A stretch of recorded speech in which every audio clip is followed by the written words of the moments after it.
So let's bring in Washington Post congressional reporter Sean Sullivan, who's following the latest developments on Capitol Hill.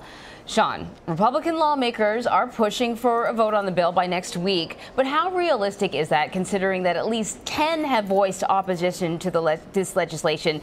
And this is like since they came back from their July 4th break. It was fewer, maybe 6 before the break, and then even more after the break. Yeah, it's going to be really, really difficult. I mean, leadership is saying, look, we're going to release a new version of the bill this week. We want to vote on this next week. They want to pressure these senators to get in line and support this thing. But the reality is they went back home for a week. They talked to constituents. They talked to family members. They talked to others. And it looks like right now that support for this bill is even smaller than it was when they were here before the recess. And this is one of the reasons why Majority Leader Mitch McConnell wanted to vote on this thing before lawmakers left town for 4th of July. He understood that when they went home and when they heard from constituents and when they did local media interviews, they were going to hear a lot of blowback, and they did. And so now McConnell's in a tougher position, arguably, than he was even before the recess. And a vote next week, I think a lot of people think that's pretty optimistic. So speaking of McConnell, Senate Republicans are meeting for lunch today. Any kind of details that we can expect McConnell to reveal at that lunch? Yeah, this is going to be a really, really crucial lunch. This is the first chance that all of the Republican senators are going to be in the same room talking about health care since they got back from the recess. What we might hear from Mitch McConnell is some details on how the nonpartisan Congressional Budget Office has scored certain proposed changes that he is making to this bill. Remember, this bill is going to change. The draft that he released just didn't have the support to pass. And so what I think we're going to hear at lunch today is McConnell go through some of these proposed changes, go to senators and say, does that sound good to you? Does that sound bad to you? And if it sounds bad, they're going to have to go back to the drawing board again and look at this stuff again. So that's, we're looking at a really, really tough situation for leadership and a really crucial lunch today.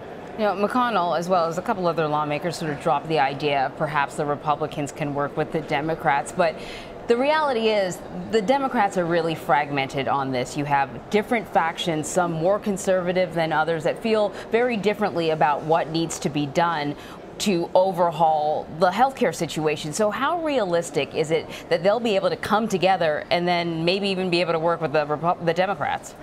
Not very realistic. Yeah. I was talking to Senator Marco Rubio yesterday about this up here in the Capitol, and he said, look, you've got Democratic senators who are feeling pressure from Bernie Sanders activists to support a single payer plan. They might get primaried.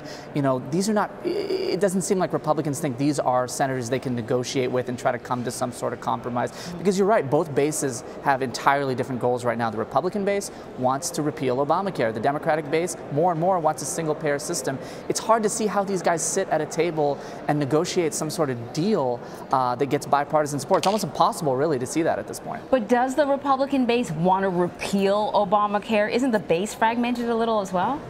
The base is fragmented, but I think that there is still a general sense that, look, Republicans promised this in election after election and campaign after campaign for 7 years. They said, if you give us the keys to the car, essentially, we will repeal and replace this thing. And they haven't done that yet. And it's been several months, and this is dragging on, and we're almost at the August recess. So I think there is some impatience, among Republican activists who are wondering, look, we voted for you guys. We supported you guys in these elections. Where's this repeal bill that you talked about for 7 years? Just to complicate things further, Sean, in the Washington Post article that you guys have out right now, you talk about how the Democrats are actually reaching out to some Republican governors who were part of the Medicaid expansion under Obamacare. So it seems like even in that sense, the party is fractured. Yeah, it really is. And this is a really interesting strategy by Democratic senators who are reaching out to these governors, because they know if they reach out to these senators directly, for the most part, they're not going to listen to them. But these Republican governors have the ear of some of these Republican senators. So look at somebody like Dean Heller, a Republican in Nevada, who has been saying, I don't support this bill. I have a lot of concerns about it. Well, he's really close to Brian Sandoval, the Republican governor of Nevada, who expanded Medicaid under Obamacare, as you mentioned. And he's going to listen to Sandoval, and he's going to listen to what Sandoval thinks needs to happen to change this bill, and he's going to listen to Sandoval when it comes to whether he supports this or not. So it's a pretty interesting strategy by Democrats, kind of running an end around these Republican senators and saying, okay, maybe you won't listen to us, but we know you'll listen to these Republican governors, and if we have their ear, maybe we can pressure you too.